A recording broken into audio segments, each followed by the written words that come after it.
Welcome to the Windows and Computer channel, and I've been asked quite a few times in the past few weeks to do some videos and explain some of the settings and some of the things of Google Chrome web browser.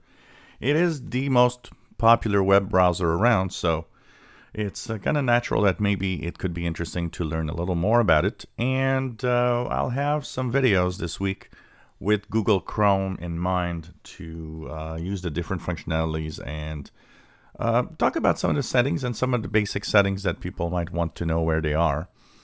We're going to look at where to clear the browsing data if that is ever needed. So why would you want to clear the browsing data? There are a lot of reasons why.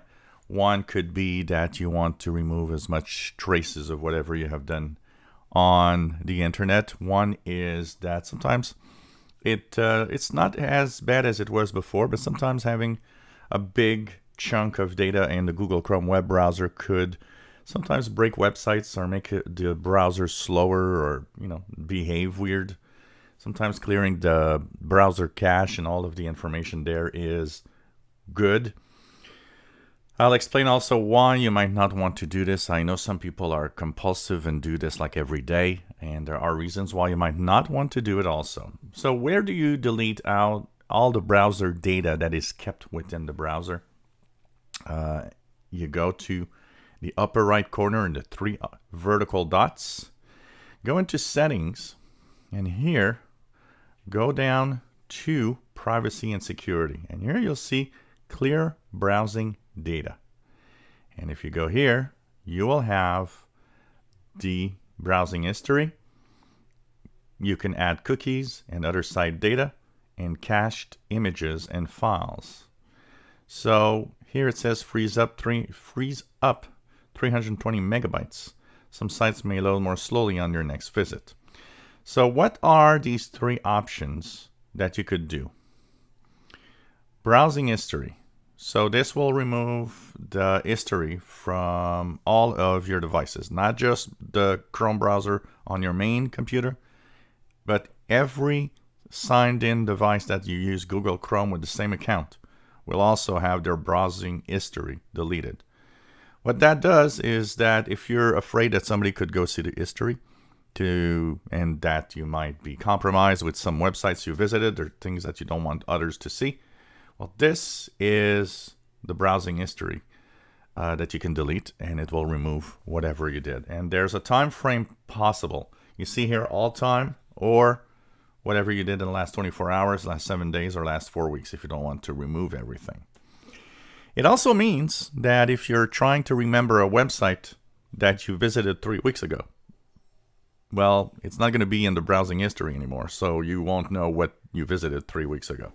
There's a reason for the browsing history, often to make it easier for us to remember where we were on the internet.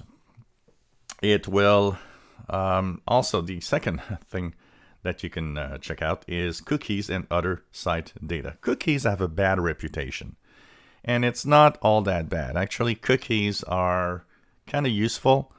It's the reason why websites remember your preferences. It's the reason why maybe you will sign in and have it all automatic. It has its advantages because it will remember what you did. The bad reputation comes from the fact that cookies can be scanned by third-party websites. So there could be scans of your cookies. In order to know, and that's mostly what they do, to know what you visited, where you visited, and be able to maybe display ads that are more relevant to you or things like that. So cookies, I personally don't delete them because I find it useful to always have, the information at hand. So when I go to a website, it remembers what I did, where I was, and so on. And finally, cached images and files. When you go to a website, there's an image of that website that will actually be saved in your computer.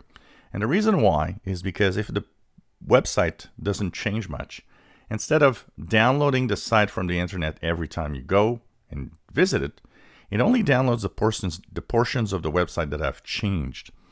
So that means that by keeping the cached images it usually speeds up your browsing because half of what's there is already on your computer.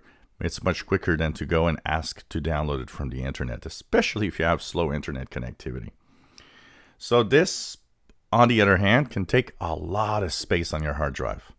That means if you're limited in space, clearing the cached images and files could lead to some space that will be saved and that you'll be able to use for other things.